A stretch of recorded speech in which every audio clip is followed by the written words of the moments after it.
To the top left-hand side of Neon Violet Square, we do start with our yellow Zerg player representing Team Expert. This is Bly.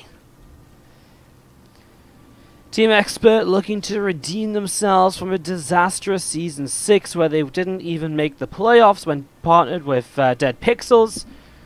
There was just an absolute nightmare that went on back then for them, but they've made it to the grand finals this time. They were definitely one of the favorites, and because, just to kind of reiterate, because this kind of tournament was so delayed and so caught up, we did allow Team Expert to continue with the roster they started the season with. And that roster includes ByuN. It includes Neeb. It also has MMA. So it's Bly, Scarlet, MMA, Neeb, and ByuN is the roster for this matchup for Team Expert. That might be one of the most stacked lineups we've ever seen in the Team League. But if there's one team that can take it down, it's very possibly Team Liquid. To the bottom right-hand side, our Red Terran player is Uthermal. Team Liquid are now 3-time champions of the WardiTV Team League, victors of Season 4, and an epic takedown of Dignitas Dead Pixels, a 6-game series. But what was more impressive back then was their 7-game series against Axiom Acer. That was one hell of a Season 4 may have been the best Team League season to date. Now, Season 8 is going to absolutely top that. The multiples of 4 are going to be killing it, I'm telling you. The Season 4 of the Team League, oh my god, I have so many memories. That was the season where we had the opening matchup and Cats took down MMA and Ryung. Oh, Season 4 was just incredible. And that was the season which Team Liquid came out victors on. Absolute mayhem. And back then, by the way, Dead Pixels had, Fantasy, they had True, and they had Patience, and they were top players of the time. Team Liquid really fought for that title back then, and that was the championship they picked up. Season 6 was the last time they were in the finals, so back-to-back finals here for Team Liquid. They lost in a 7-game series to Millennium then, which was Showtime, Lilbo, Marine Lord, and Co. It's kind of sick. It's kind of sick. Like, Team Liquid have had some sick matches. We were always blessed with some very good finals in the Team League, I'm not going to lie. Let's hope that this is one of them, as we do see this first Reaper already picking away at a couple of Zerglings here, a couple of Zerglings there.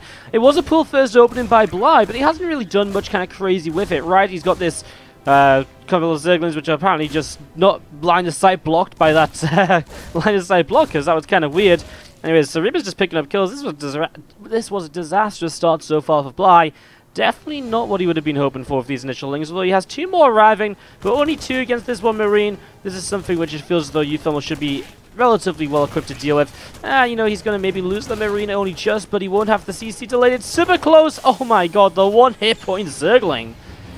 Wow, very, very nice as the orbital starts to morph in on the low ground. This Reaper is going to get pushed away by the Queen. So Queen pushes the Reaper away down the left-hand side, and Uthermal not able to pick up any info, and there is a very, very quick left from Bly. And this already opens up some options as to what he might be going for here. Obviously, a Nidus network is something which is a big possibility in this stage. Maybe even something crazy just like Roach speed and a big +1 Roach attack at some stage. Although this is even kind of a fast left for that. So we will see. The biggest issue for Uthermal as he loses this Reaper, he didn't really pick up much info. He didn't really get to recheck the third base. He didn't really get to see if there was anything in the back base here in case that was something that Bly was going for. As you see a couple of Hellions starting to move out on the map, another couple of Hellions on the way up. There's the Roach coming down from Bly, and this starts to look more and more like a Nidus network coming up in the next minute or two to kickstart us in the grand finals of the WardiTV Team League Season 7. $2,800 the prize pool for this event, $2,000 for first, and $800 for second, or thereabouts. There's a little bit more here or there due to the match arena money we raised throughout the season. As we do see the command center dropping down on the third base here for Uthermal. A tech lab coming down the barracks. The factory moves over to make a reactor, and the starport finishes up that Viking. Will now lift up and make space as Uthermal just going into extra racks, but I'm not too sure about this. I mean, is he going to have units to really deal with? And I just all in. I mean, the Viking isn't finding the Overlords either just yet, and there's 2 of them on the map, so Bly can throw down a Nidus in multiple locations. Hellions across the map aren't really finding anything either. The 2 or the 4 which are made, none of them are kind of doing anything. A couple at home, but they're not going to help against Roaches. And Uthermal just doesn't have units. The starport's not on a tech lab. Extra barracks are coming up, but they're not finished yet. The factory isn't on a reactor. It will be soon, but what are the chances he actually makes a couple of Cyclones to help out?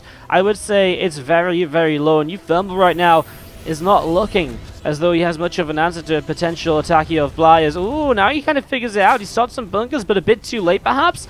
There's the Nidus network coming down right next to this bunker here, and what does Uthermal do about it? Well, I actually don't know. He has absolutely nothing. 1 Viking, 3 Hellions against 11 Roaches and 4 Queens. The Queens pop out, this bunker won't come up. Can he at least get the tank out and maybe start to buy himself some time? I'm not sure if he's going to be able to. He has to cancel it right away here because he knows it's just going to go down. And this is already not looking pretty as Roaches and Queens in the main base are starting to force buildings to lift, and Bly could be about to take down one of the Liquid players already, take away one of the lives they have in this best of 7 all-kill clan war. Roaches and Queens continue to fight. The Liberator pops, but what's it even going to do? Hellions trying to attack the natural, but there's more Roaches popping out. So Bly deflects over there. Uthermal's going to try and hold the low ground. He's got bunkers on the way up. He's got factory rebuilding the tech lab. I'm not sure where the Liberator just went to. Where did you go? He is bringing it back home into the natural, so it's going to sit here and get ready to push units away and try and stop them from coming down the ramp. It's not an impossible defense. I mean, Uthermal's on a 3rd CC, right? If you can just hold on a bit, but oh man, the Liberator is actually having to reposition because this Nidus came in behind the natural mineral line. That's painful. The Liberator just survives, but now it goes down. The Marines have to jump into bunkers, but is there enough to even get rid of these Roaches? Look how slowly these Marines are dealing damage. A tank on its way, but I just get the feeling it's probably not going to find its way out once again, as Bly is making his way to come all the way through these SCVs. Everything is dying right now as Bly is looking to give Team Expert the 1-0 lead in this best of 7. Roaches are going to be able to get rid of the bunker. Another bunker will go down, but this really is just about it now. GG, Bly takes game number 1 of this best of 7. Can even this series. It's an early point in the clan war to bring Snute out, though. Feels as though Snute might have a good chance against a lot of the Terran players on this team, such as MMA, such as, for example, MMA, such as ByuN. I would have felt as though they would have wanted to try and save Snute for that, but bringing him out in the ZVZ instead, let's see if it pays off for him. Let's see if this is Team Liquid's way to tie things up 1-1 in this best of 7. To the bottom right, the Red Zerg play that we're talking about, Team Liquid's player pick, who picked this map. Can he take down Bly? This is Snute. And he's going up against the Yellow Zerg to the top left-hand side from Team Expert, putting them 1-0 up in the series. This is Bly, looking to do even more damage. Just think about it, Bly is the starting player. The more damage he does to Liquid now, the worse and worse this will get for Liquid, because he's by no means their strongest player, and I don't think Bly would be insulted for me to say that. You know, we're talking about a team which has Scarlet on it, which has ByuN on it, which has Neeb on it, and MMA. Like, Bly really is the starting player of this team, and honestly, I didn't think we were going to see Bly today. I thought we were going to see the all-star lineup. I thought they would come out in force. Maybe Scarlet starts into like Neeb, ByuN, MMA, like something like that, or start with MMA like they did in the semi-finals. But no, they start with Bly. So one of those other 4 players will not get a chance to play, obviously, if it goes that far. Only 4 players get allowed to play from each team in this best of 7. Obviously, only 4 players come out if the other 3 get defeated, though. So we'll see if any of that happens. For now, Bly, the more damage he does, the less lives Liquid have to take down some of the Titans.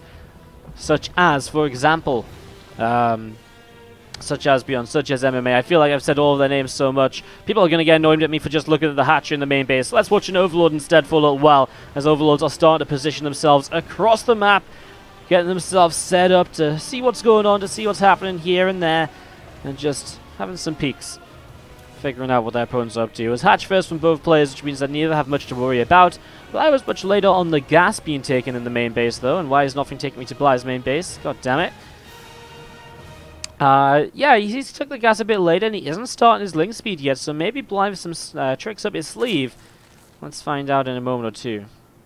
Overlord point of view cam. Okay, let's we'll follow the Overlord just like this. Da da da da da da da da. Oh, it stops. God damn it. How are you meant to do Overlord point of view if the Overlord just stops? That's so uninteresting. At least the other Overlords were flying.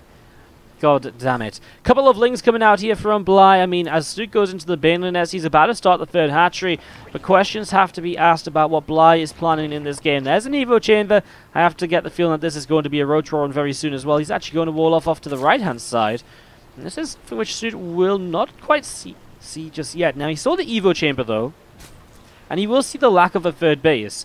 And so Snute will be able to start asking some questions to himself here soon. Why is there no third base? What's the Evo Chamber for? And slowly but surely, he should be able to start piecing together the game plan of Bly here, which is basically to bypass the Ling Bane phase of this game and to go straight into the Roaches and all the rest of it. There's that +1 missile starting up. As Snute did make a round of Ling Banes, we'll see if he can do much. I think the wall-off's pretty good here from Bly, though. He's actually walled off using the hatchery as part of the wall, which makes this a very powerful just kind of wall-off in general, as we are going to be seeing another couple Evo Chambers just to make safe. They're going to trap the Roaches in. I'm not sure how that's actually going to work. They're very close to those eggs. So I guess we'll see as the Lings approach.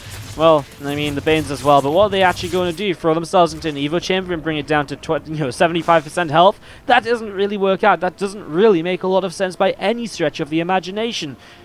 So, just going to be backing away instead, as we are going to be seeing an Overload off to the left still, an Overload up to the top from Bly.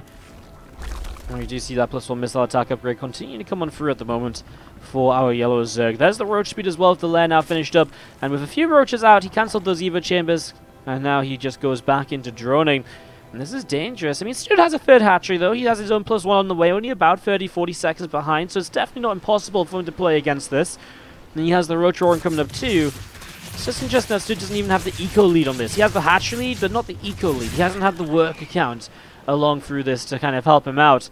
As we are going to be seeing those Zerglings from Snute pull him back down to the bottom right-hand side. A few more Overloads on the way up for Bly. +1 missile attack, Roach speed continuing to come on through. And as those upgrades finish, that's what Bly is looking to utilize in this game. He has no third hatchery, so he has no reason to go beyond the 42 drones, which he already has. What he does have reason to build is an absolute metric ton of Roaches. The more Roaches he can get out here, the more aggressive he can be, the more he can throw into Snute's face early in this game and try and pick up a quick victory perhaps. His army supply is starting to grow, but Snute is over on workers, and in a defensive position, Snute might be able to buy himself the time needed to defend an attack, to defend an attack like this. As you do see one drone pulling back over to the left, but doesn't quite find anything. There's a few more Roaches of Bly will split off to the right-hand side. Those Lings decide to back away already, though. And we do just see Bly is getting ready to go for this attack. The Roaches have Roach speed now. +1's about to kick in, and they are going to start moving across here. The faster Bly gets down to the bottom right-hand side, the better this is going to be for him, as we see a couple of Lings taking some shots.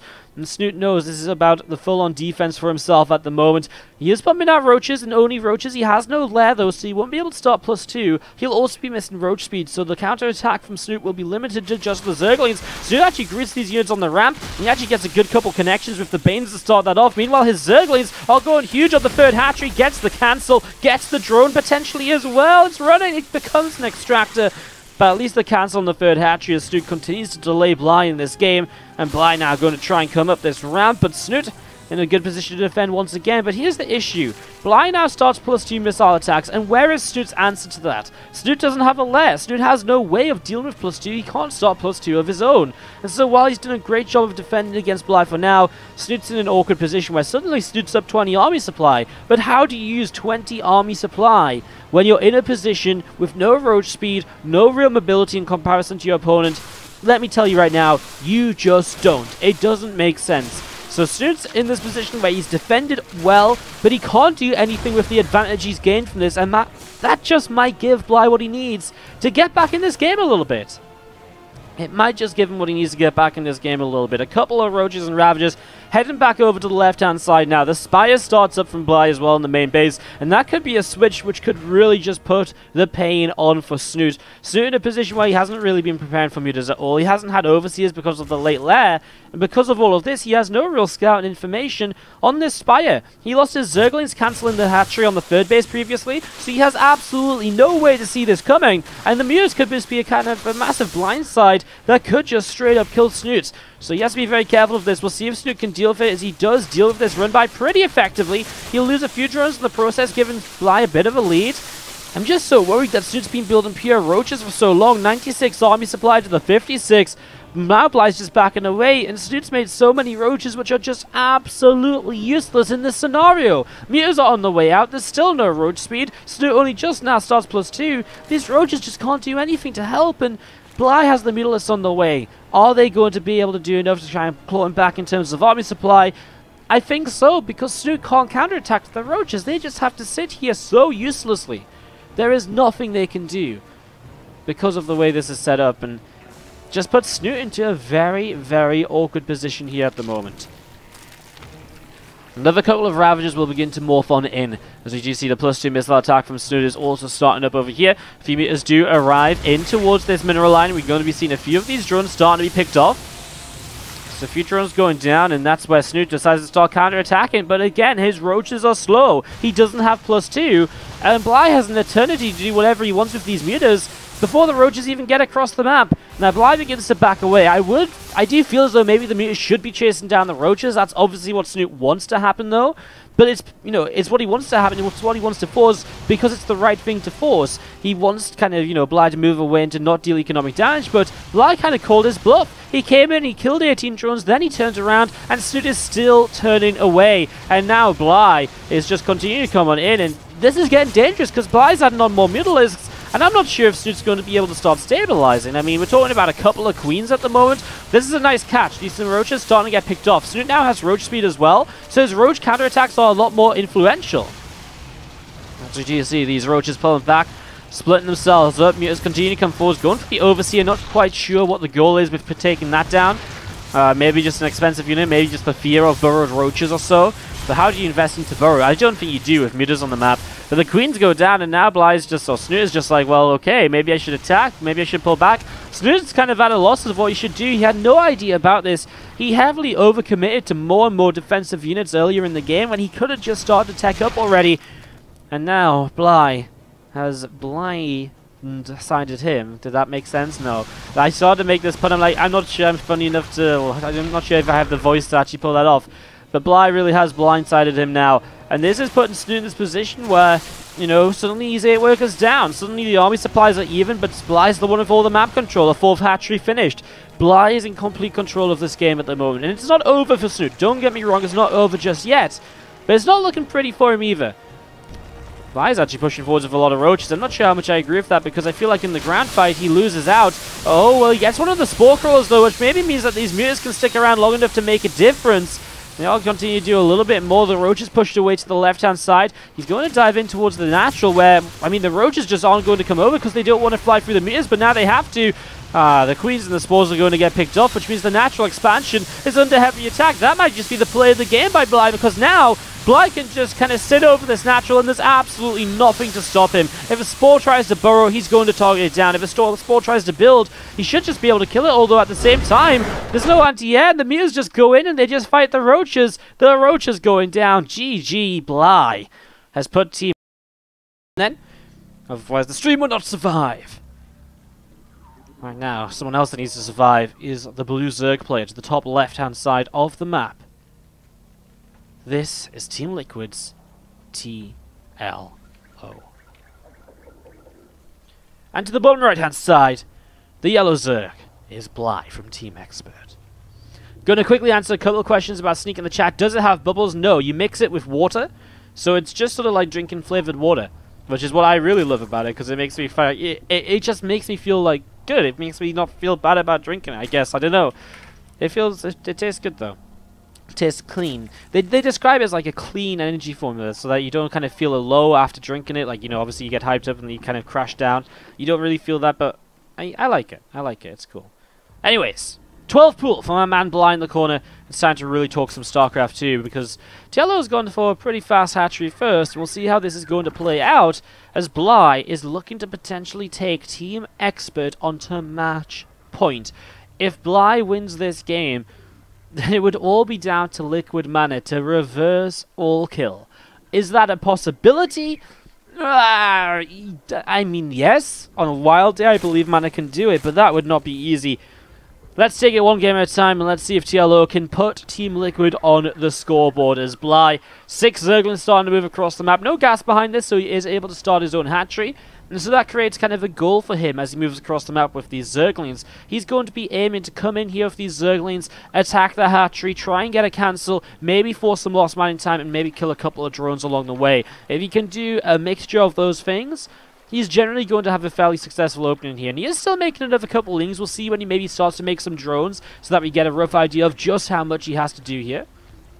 As we are going to see those Zerglings coming over, and they are going to start nibbling away on this natural hatchery. Now the response from TLO should be to pull drones to buy some time. He's already building a spine crawler, and so these drones looking to buy some time, try and keep the hatch alive potentially. I'm not sure if they're going to be able to. Only 5 drones against this many lings. You can see that Bly doesn't even have to pull all of his lings off the hatchery to fight against those drones.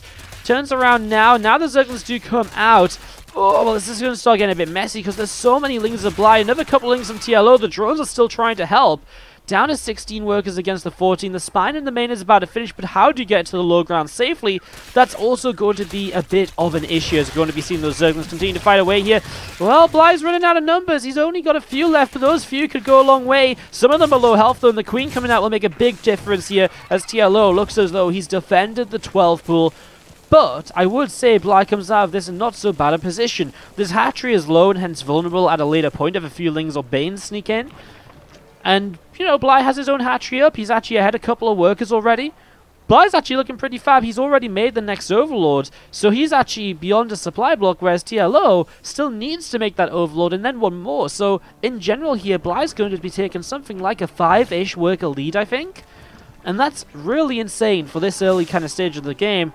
Maybe Bly has found enough damage with this attack to put him into the advantage. Here on Backwater, nice large map. Maybe not the sort of map you'd expect a 12 pool on, but if there's ever a man who will always 12 pool, Bly is very possibly one of those.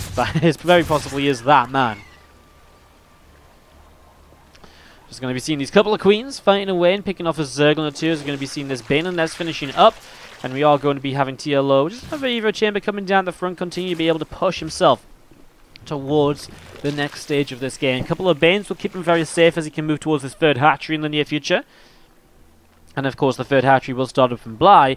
TLO in terms of gas, he didn't actually ever start up his Ling speed. He instead prioritized that Bane nest. And it looks as though now, we'll see if he wants to just go straight into the Roachron and into Roaches, which I think he might. A lot of the time off of a 12 pool, you will just go straight into Roaches yourself and skip Zerglin speed, because you haven't had gas early. And if you don't have gas early, then why start Ling speed later, especially on a map like Backwater. You know, Ling speed can give you the benefit of map control and maybe the ability to snipe down and take down a 3rd hatchery and expand to your own 3rd base faster. But on a map like Backwater, where this 3rd base is behind the natural and you just have to hold this wall off, there is literally zero reason to go Zerglin speed, and that's why both these players are going to avoid that. And already TLO just continue to tech on up. He's going into that lair. I have to say though, TLO's drone count is hurting. 32 to 42 drones, 10 workers down, and the problem is if he wants to try and be aggressive, it's such a large map to move across that it doesn't really guarantee him success by a long stretch. Bly would have a lot of time to prepare, think about what he wants to do, and react in a way that can keep him very safe against an attack like this. As TLO trying to catch up in that work account. He's slowly getting there. I mean, the +1 missiles will be a big feature for him in the near future, but the lack of a road speed with that +1 means he can't really get aggressive at all. We just mentioned the size of the map, but that's another example of it. If the map's so large, how do you move across it without road speed? I just don't think you do. It's just way too risky. It's way too difficult to make work. I don't think you can go for it. The Zerglin gets pushed away up to the top side. We're going to be seeing another Zerglin coming through over on the left, and it's going to continue moving forwards. Overlords continue to spread out around the map here for the moment. A couple of queens, Bly in a very Scarlet-esque move. Scarlet really is a player who loves hunting Overlords down as far forwards as you dare go with queens, sometimes even stretching the boundaries. And this couple of queens in the middle of the map killing an Overlord, I mean, that's just another kind of kick in the face for TLO, who's currently at this point of trying to catch up in workers while also making sure he has an army to defend what's currently a massive of roaches from Bly. 13 roaches already on the way out here. As we are going to be seeing a couple of these queens pulling all the way back in. A few more roaches just moving around. I mean, Bly's not making any more drones at this point. 53 workers, and he feels as though he's done. Just massing roaches, maybe just waiting for +1 on roach speed. TLO builds a Hydralisk den, so he's going to try and tech up off of only 15 army supply. Look at the unit tab already. 2 Banes and 2 roaches against 13 roaches. And that production tab is pretty full of roaches here from Bly. The TLO is about to hit another small supply block just for a moment or two, but it's little things like this that are adding up. He's 12 workers up. He needs to be able to defend here, though, and that's why I just don't think he's going to be able to. He starts +2 attack, +1 carapace, new Matthias carapace, groove spines, the Hydralisks. None of this is going to help TLO with this mass of +1 speed roaches that Bly is about to rush across the map with. I mean, he is going to get across so quickly as that roach speed finishes, despite the size, plus the fact he's got the creep spread to help him. I just don't see a way that TLO gets enough up to defend this in time. Let's see if he can prove me wrong, because Bly's on the move. TLO sees this, but is it just too late? His supply blocks, waiting for more overlords to finish, and Bly with this big attack of roaches. I mean, if he didn't do damage here, he'd be behind with how much TLO has built, but TLO has built too much, to the point where defending is going to be a difficulty, and here we go. Bly dives in, no fear at all, even of the Spine Crawler. He goes straight after the Ravagers, the Spine poking away for just a little while longer, but it goes down. The Hydras just evaporate. They barely are there for more than a second, and now Bly breaks through the natural expansion, and he is about to put Team Expert onto match point.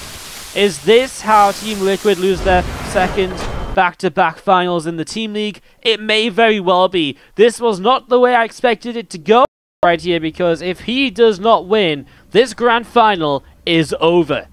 And it would be possibly the... I think it would be the only time we've ever had an actual 4-0 in the grand finals. Guys, to the top right-hand side. Oh, I guess Season 2 is like 4-0. To the top right-hand side, I want to hear it in the chat for the final Team Liquid player. Go crazy if you're cheering on Liquid and you're cheering on Mana. Because again, if he loses now, he and Team Liquid will take their second back-to-back Team League second place. To the bottom left-hand side, our yellow Zerg player looking to try and take an all-kill in the grand finals. Can he make it happen? This, my friends, is Bly. What's up, Blackbirds in the chat, who is apparently new here? Let's all say hello to Blackbirds. Welcome to the stream. Welcome to the WardiTV channel, where we're casting the WardiTV Team League Season 7 Grand Finals. Just a prelude to the Season 8 day number 1. I'm so excited to really truly kick Season 8 off today, guys. We don't have the full production that I want to put up for Season 8 ready today, but we are going to throw one hell of a show on, hopefully, with the casting and with the games. That's what I'm hoping. It's some fun matchups today to start us off on Season 8, and that is starting after this best of 7. But, again, this best of 7 is not over yet, so let's have another look here, look there. Let's see what might happen. What's up, RMS2121 of the Twitch Prime sub in the chat? How you doing? Thank you so much for the support. Thank you so much. Some Wardy hearts in the chat, guys. From RMS. Thank you for the Twitch Prime sub. Of course, as we do have a moment or two here with a fairly slow opener, but just like to remind you guys that this is what was I about to say? Oh, yes, I was going to sell that for just a moment or two, just while we got things started, because there's a fairly passive opening with the Stargate coming down. So I was just going to say, of course, if you're enjoying the stream, if you're enjoying the casting, this is what I do full time, and if you would like to support that, then subscribing is a great way to do it. If you're a Twitch Prime user, you can subscribe for free, and you get all of the usual benefits, including replay packs and more. So if you'd like these replays that are going out today, these replays will be going out to subs in the next couple of days, as well as all of the other replays that we cast over the next couple of days, etc. So you guys can get your hands on that. And, yeah, also, of course, you can donate, you can cheer, yada yada, all of that good stuff if you would like to support further. But that's enough of selling out from me for now, apart from very quickly saying to Shy Peleg, who just hit us up with a Twitch Prime sub in the chat, and Sir Million 1K, back-to-back Twitch Prime subs. What's up, guys? Thank you so much, and welcome to the family. Let's see some love in the chat for another couple of Twitch Prime users coming through and join the family tonight. Hell yes, says Sir Million 1K. Hell yeah, indeed, buddy. Thank you so much for the sub. Appreciate it. Welcome back. Void Ray coming up here, and it is going to be chasing down this Overlord pretty quickly. Doesn't go Oracle, doesn't go Phoenix. Straight into the Void Ray to chase this Overlord down. And now he will go into an Oracle follow-up. So Mana setting up against that, as we are going to be seeing these couple of Adepts just chasing those couple of Zerglings of Bly away here for the moment. Alaire starts up from Bly once again, so he gets set for that once again here. And he's going to be going into, probably not an all-in, I mean this is a fairly standard lair timing in general in ZVPs lately, you know, 4-minute-ish lair, gets you set up nicely to go into a fast Hydra den. It means that you're probably going to bypass the Bane nest for a while, you're going to play straight in towards Hydras, but in this sort of scenario it looks as though that's something Bly can get away with, because there isn't anything here that Mana is doing to really punish a move like that. Oracle comes over to the left-hand side. There's Zerglin sat on the watchtower. We'll see the Oracle moving across. There's Void Ray also moving around and looking to see what else is going on. Just trying to pick off further Overlords or Zerglin or two. Any information he can deny from Bly is generally going to be a big positive for him. So Mana should be kind of happy with how it's going. The Oracle looking for something, but obviously this late of an Oracle and it's been seen coming. No surprise that it doesn't find a bunch of drones, but in general this is just to help him with information and to keep track of indeed what is happening. 2 more gateways will take us up to 4 in total here for the Protoss player, going into the Templar Archives and the Charge. It's not the super aggressive 6 gateways into a 3rd Nexus, which we've seen a fair amount of lately, but it is some pressure that's going to be coming through here from Mana in the form of a Warp Prism and Archons, and of course a few Zealot Warpins here and there to try and help out along the way. Zerglin there does get a pick-off on that, well, that Zerglin does get picked off right there, so doesn't quite see when the 3rd Nexus is coming down. Now Mana does move his probe over in position. He's on with only 45 workers as he adds on, 4 more gateways. Mana's actually going to go a bit more aggressive than I thought. That's not a 3rd Nexus, friends. That is extra gateways. And this could be a little bit rough as we do see more Zerglings coming up this side. This pylon has to get cancelled nice and quickly. These other Zerglings not going to find much as they run up that ramp and they get turned away. 4 Zealots in the Warp Prism already as now 2 Archons are starting to come on out here. Sorry, I need to grab a drink quickly, guys. I feel like my throat's been a little bit bad the last couple of days. I feel as though like I've got a cold, but I don't. That's weird. I feel like I'm on the verge of having a cold, but well, whatever. Back to the game. Zealots and Archons coming forwards, and they are going to be trying to take down a couple of these drones. Obviously, the Lings, Hydras, and Queens already in good position, though. Mana lifts up with these Archons, gets out of there. And he's going to be done for now. Bly defends nicely. As Mana is going to start up that 3rd Nexus, so he is going to take the Nexus in the end. He starts making probes. The 8 gateways never really came to fruition. He never even morphed the 8th one into a Warp Gate just yet. He has morphed in another few Zealots here though, so maybe there is some possibility for Mana to do a little bit more. He's going to run straight over towards the 3rd hatchery. A couple of Zealots going charging after a drone there, as Ling's already coming forwards though, and the Archons do have to turn to fight that and protect those Zealots. So these units from Mana have to continue backing away into the center. Another few High Templar warping in, another few Zealots as well. Bly still looking to try and push on in. Maybe try and grab that Warp Prism. He's going to get a shot and 2 shots and 3 and 4. Warp Prism goes down and Mana's units are in trouble. The 1st Archon disappears. The 2nd, 3rd, and 4th Archons are running for it. At least these Zealots are getting some good damage done in the mineral lines. A couple of drones being picked off here and there as Mana comes up to the top. And he will be happy with that. Psystorm is currently on the way up right now for Mana, so he's getting that research and he's chrono boosting it out. As these Archons continue to come through the top side as well. This lone Zealot just sat here, charges into a Baneling. He goes full Legacy of the Void cinematic Zealot mode right there. I will kill you even if I have to die for it. As he just goes down, taking 1 Baneling with him. Hey, better taking 1 Baneling than nothing at all, right? We are going to be seeing these few Archons just still set down the low ground and another couple of High Templar here and there. Looking to see what else is going on. There's Oracle coming through the center. Obviously, this is meant to be able to give a lot of information to Mana about what Bly's doing. And he might be able to see, even though he doesn't really hit a revelation, he will see a lot of Hydras approaching the front. And at this moment, it is a 10-worker deficit for Bly, which means he's very all-in with this attack, actually. But Storm is ready. High Templars are here. Shield batteries are up. The 1st Storm's amazing. The 2nd Storm is good. And Mana is going to start pushing this away. The Baneling, only one of them, just gets absolutely annihilated, and so now the Zealots charge on forwards, and this looks as though it's pretty much going to be it. I mean, Bly's attack is dealt with for now, and Mana is going to push Bly all the way away, and Bly is left thinking of other options, as already the Lurker Den starts up in the main base. So other options coming in from Bly now, trying to change things up, as we will see the rest of these units now from Mana just going to back away and take away the Watchtower control. We'll see how Mana wants to play this. Does he want to go up to a 4th base, or does he want to try and end this game in the near future? I don't think he can end it in the near future, because he is lacking a Warp Prism. And without making one of those, it really also looks as though it's probably going to be a 4th base instead in the next minute or so. We're not expecting it to delay it for too long. You could probably take it up here. We could take it down there. Pros players, it's like, I think this one's a bit easier to defend. This one works sometimes because it is still kind of choked up to kind of push into if you defend in a forward location. but it does leave this natural very open to run-bys. Troll pulls over to the side. There's that Nexus coming on into play, so that gets it up. Oh no! The High Templar! Run, Templar, run! Oh my god, well that was almost disastrous here, and it still was not a great situation because Mana has to warp in 2 Archons with 4 of his high energy Templar.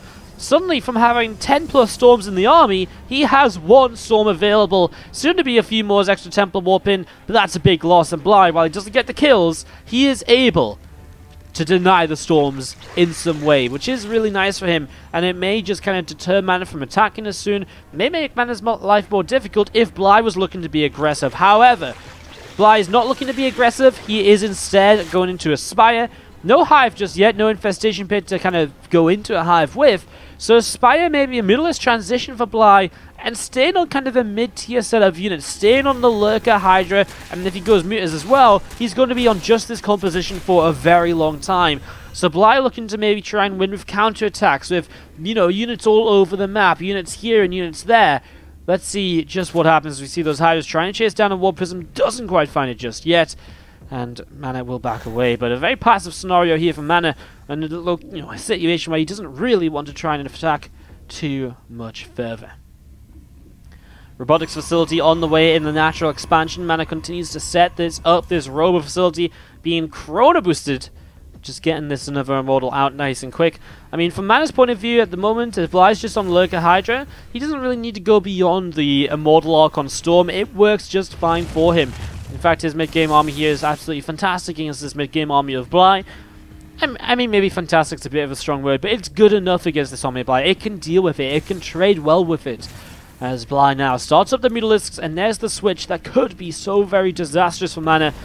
Let's see what Bly can do with these first few Mutalisks. 9 of them on the way up. Let's see. 5th hatchery from Bly in the top left-hand side of the map. Going to be seeing this just starting to get saturated on the gases at least. Already Bly building up a little bit of a bank here. Or at least looking to build up the bank when he maxes out. He's not quite maxed out yet.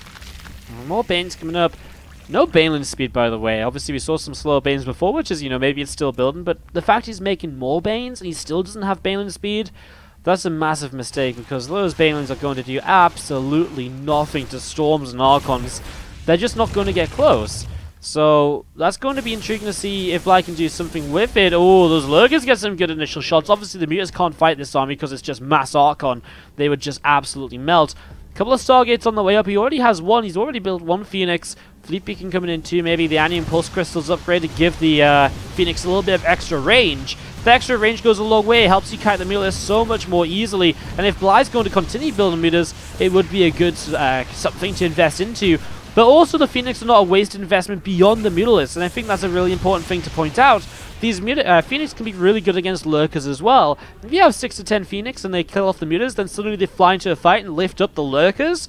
Suddenly you have 6 to 10 Lurkers which are just unburrowed at the start of a fight, and that can completely change the way an engagement goes.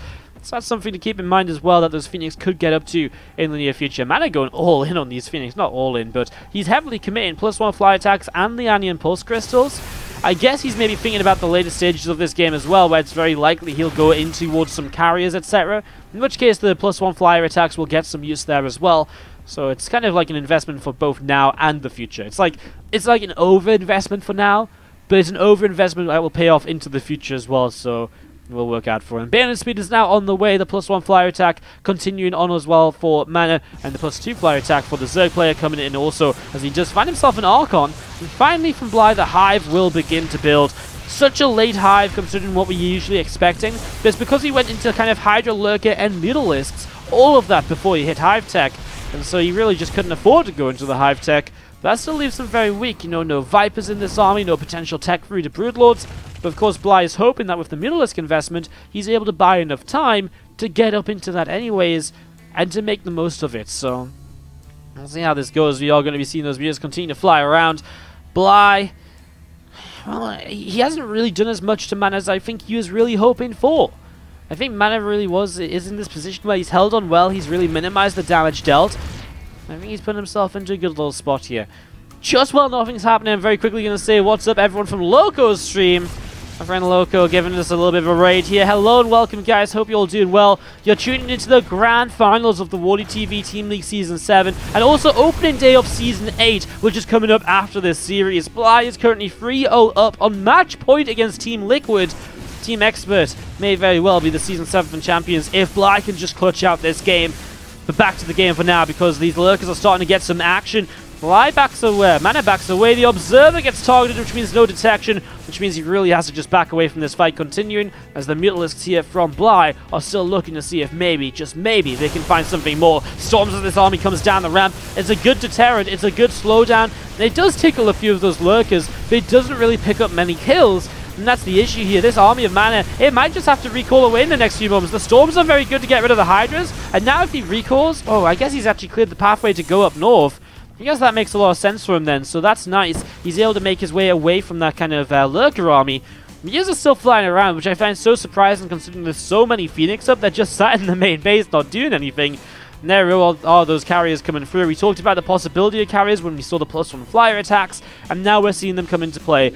It's just the natural transition. Mana's already got the Stargates, he's already got the Fleet Beacon, and you know what, he's not going to be able to push in and kill Bly with that many lurkers, so going into the carriers kind of forces Bly into pressing the issue, right? Because now Bly, as these Mutas and Phoenix begin to duel, now Bly's in this position where he has to do something about the carriers. Either he has to attack, or he has to start playing late game, in which case Mana's going to be happy either way, because either Bly has to attack, which isn't great for Bly, it's much better for Mana to have lurkers attacking into him, or Bly plays late game, in which case Mana's like, great, I get loads of carriers, and that's a big double thumbs up from me, because that works fantastically in my favor. A few more Archons and Immortals gathering on the top watchtower. 5th base on the way up over here as well. And we do see Bly going in towards the Greater Spire. The Broodlord's on the way, and a few more Corruptors on the way out, but because this Hive in Greater Spire was so late, it's not like it's a surprise factor that sometimes Broodlords are. Sometimes the Broodlords are like the ticking time bomb of the Zerg tech tree, where suddenly they arrive and it's like, oh no, the Thralls can like maybe barely survive, they have to trade badly, maybe they're just not quite prepared. In this game, Mana's going to have what he needs to deal with Broodlords. He's going to have Archon, Stormstalkers, but most importantly, carriers. So he's going to have an answer to be able to fight the Broodlords if required. And this game, 16, 17 minutes in, could still go any which way. Mana is still alive. He's keeping the Team Liquid flag flying. He's keeping the Liquid dreams alive. Stalkers get rid of this base in the top left corner, denying Bly down to just kind of 4-ish, 5-ish bases, I guess. Oh my god, the Mutas disappear! Those Archons get a couple of miracle shots right there. Who was that? 12 and 8 kills, I think, or 10 kills as well. Wow. In fact, all these Archons have a lot of kills on them in general, but those Mutas just disappeared. I mean, in fairness, the Mutas are not super useful at this stage, but Bly doesn't have a massive bank to just rebuild with, so it would have still been better even if the Mutas came in and just sacrificed themselves, killing another 5 to 10 workers. This is nice though. Mana's going to start taking some damage on this base. The carriers coming to respond. They should actually be able to deal with this. Hydras alone are not the best against interceptors, although these interceptors are not having the greatest attention just yet. Do you have Graviton Catapults? We do not have the Graviton Catapult upgrades, so that's something Mana probably wants to invest into. As we do see Bly, I was talking about him being on 4, 5-ish bases, and that's because this 5th base here isn't properly set up just yet. He's going to be starting up some extractors. He's going to start mining soon. But while Mana has had 5 bases of his own for a little while, Bly really has been limited because this base has been killed a couple of times and this base has only just come up. A few more drones transfer over in towards this south side, and a few Archons, Phoenix, and Immortals will continue to come forwards. Nice lifts on these Queens because that guarantees the kills, as Mana is going to be able to pick away at this Hatchery once again, and Bly's running low on money. His gas count is just not there because his main and natural are depleted more or less, apart from 500 gas in the main, and it just means he doesn't have the extractor count which he needs to really, complement the army or supplement the army which he's trying to build here. Corruptors are trying to find a way to fight, but they're running into Storms and Archons, and they're just not finding a single pick-off as Mana. Great army movement to minimize what's happening. They abduct on a Phoenix, but it gets away as the feedback gets rid of some of the final energy on that Viper at the same time. Mana's at this point where he can just keep controlling this position on the map because I don't think Bly really has an army to fight. What's he going to do? Run Corruptor Hydra into Storms and Archons? It's just not going to be pretty. As the Stalkers come in from the top side, they grab themselves a kill, blinks up to the high ground to protect the Phoenix as well. And the more Corruptors that go down, the more Bly will struggle to rebuild at the moment. Rolling is off to the left-hand side here, as we are going to be seeing some Stalkers coming down to the south. You want to think about just what direction they can move in towards in a moment or two. A couple of consumers going down, more storms are dropping. And here we go, Stalkers moving forwards, are going to try and break their way through a spine crawl or two perhaps, or just blink round to the mineral line. This is the sort of stage where Mana's like, okay, well, my Stalkers are nice, but they're not the nicest unit I could have right now, you know. If I trade out my Stalkers and get another couple of carriers, even better for me. So he's not too worried about the Stalkers not doing a great deal here as he pushes in towards this fourth base, and Bly, does he have an answer? A couple of Lurkers try to burrow here and there. The Corruptors start to come forwards. The first Storm is good at zoning. That's all he has to do to take down the base and continue to limit Bly's economy. Yoink goes the Mothership, and the Mothership is taken down. That's a victory here for Bly, sure. But is it enough of a victory? Because he still has to fight the rest of this army at some point. I mean, the Mothership's something nice to get rid of because now you don't need detection. There's unlikely your Overseers get killed, etc. As this is a nice pick off on a couple of High Templar. Oh, wow, nice save by Mana. Morphs it into an Archon, but only one Storm left now means it's very limited in terms of the splash damage he has here beyond the Archons. Kind of feels like Mana has another army somewhere that he's just not brought across the map. Oh my god. Probably the fact he has like 8 High Templar here and more carriers marching over. That's probably why his army looks a little bit small at the moment. First Storm comes down, the only Storm. It's pretty good to get the Corruptors, but they are going to get the carriers. But the Archons are putting in work. The Immortals are still here as well. And wow, the Hydra count is just nowhere near what I even thought it was. And okay, Bly backs away, Mana will back away, but as Mana's reinforcements come across, we go back to the story we've been telling, which is Mana 5-6 bases, has a 6k 2k bank after maxing out, whereas Bly has just not had the privilege of being able to kind of get 5 bases. He's not been able to build up a bank, and now the Stalkers do find an opening, they'll find some drones, they'll be continuing to put the nail in the coffin, and Bly may not get his all kill here today. Mana is going to make a series out of this grand final. There's a few more Archons, High Templar, and Immortals push on forwards, and these Lurkers going to continue fighting, going to continue pushing those units away once more. Another few Zealots from Mana coming in here to see just what else might happen. Just looking to kind of keep on pushing around. He's looking for the fight that could put an end to this game number 4, to put Team Liquid on the scoreboard and to start fighting back against Team Expert.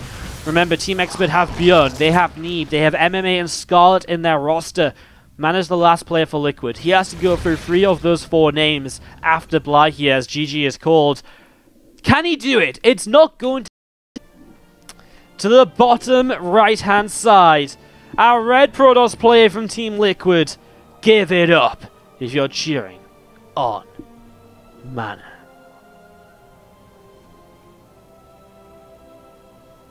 And to the top left, he could be about to take it home for Team Expert. He is definitely one of the favorite players here today. Let's hear it. If you're cheering on Team Expert's ByuN, who is going to throw down the proxied barracks. Now, just as a reminder, because some people are like, ByuN, is he still on Team Expert? The reason is, what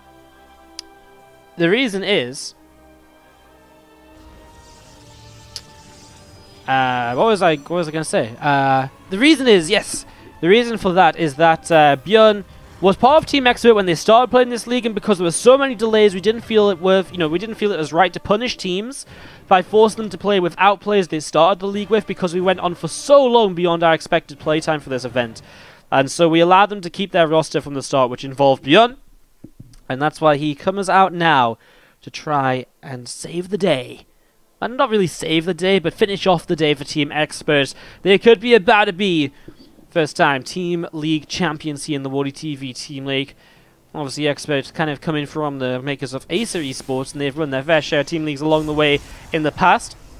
But in the WardiTV Team League and as Team Expert, this would be their first. So, Proxied Racks coming down as Mana did not see this happening, but he of course sees the lack of a barracks in the main base right here. Factory comes down as a follow-up from ByuN. It is just going to be an initial Reaper or so, as we are going to be seeing this Reaper about to pop up in towards the main base in the next couple of moments. So Reaper's going to pop up in the next moment or two, and Vax just actually lifts up and gets out of there. So ByuN's kind of being very... Wow, he's even building a supply dip here. What on earth is ByuN doing? He relocates the barracks already after just 1 Reaper. Mana has to start microing against this, loses 1 probe. The more damage he takes here, the worse this is for him, of course. Oh, he pulls the damage probe back to the fight. That's not pretty, and Mana losing a lot of gas mining during this time. This Reaper picks up 2 kills already. There's 3, there's 4. Just gets the Stargate down, but that is a lot of damage. Wow. It's a lot of damage. Just going to see this Reaper continue to move around here. Grenade goes off again. We will see that probe. Doesn't quite go down just yet. As we are going to be seeing him getting another kill. Oh my god, this single Reaper might be bringing home the $2,000 first place prize for Team Expert in this season of the Team League. As we are going to be seeing the Reaper finally goes down, but it's done so much damage. Of course, Mana didn't expand himself because he knew it was a proxy and he wants to be as safe as possible. Barracks continued on home. The Cyclone's about to pop out. The probe gets the full scout here. Sees no expansion, sees the factory build and the Cyclone, sees the starport about to finish. So Mana knows what's coming up next. He knows what this follow-up is. And he'll start to go into a Void Ray. I'm not sure how much I like the Void Ray, honestly. I actually think I like an Oracle a lot more because an Oracle, initially one Oracle against the Cyclone isn't great, but I feel 2 or 3 Oracles can really take down Cyclones very quickly. Whereas a Void Ray is so much more kiteable with the Cyclones. I really feel that that is the biggest issue right here. We are going to be seeing these couple of adepts coming up to the top side. A command center from ByuN is going to be dropping in this natural as well. And we're going to be seeing another Cyclone just about to pop as the cloak comes up on this tech lab. Banshee's on the way, and Mana has absolutely no form of detection right now. They have absolutely no form of detection. Oh man, obviously he has the Stargate to get an Oracle out, but if 2 Banshees show up with Cloak, you can only get 1 Oracle out first, and then it only has 1 Revelation, and the other Banshee's still killing workers. Oh man. This is a little bit rough right now here, as we do see ByuN is going to get this Banshee out. The first one's going to come down the left-hand side. Meanwhile, Mana is setting up with a couple of depths to the right. That command center of ByuN's finally on the way out, but now the Cyclone's coming down the ramp. Let's see if they actually move across here, if they're just going to stick around. 2 more gates from Mana. He's going to start up a pylon here, right? I mean, he's going to go all in with this, it seems. Mana looking to try and all in ByuN in this kind of a weird game with the way that this started off. ByuN coming across the map with the Cyclones in tow. I think Mana's biggest issue is this Banshee. He has absolutely no detection still. Mana is in a lot of trouble. We did see the engineering bay is about to finish. The Adepts come up this ramp, and I mean, there's only a couple of Marines because the Cyclones are across. But that means the Cyclones are across the map, and they log onto the Void Ray, and that's my issue with the Void Ray. It just gets kited so quickly. How do you actually fight the Cyclones? Now the Banshee goes in the main base, and the Void Ray is out of position. The Warpins on the front are not in location to help out either, and Mana's already taking damage here. He needs an Oracle ASAP because the cloak is finished, and there it is. He cloaks up, and Mana is in a world of trouble.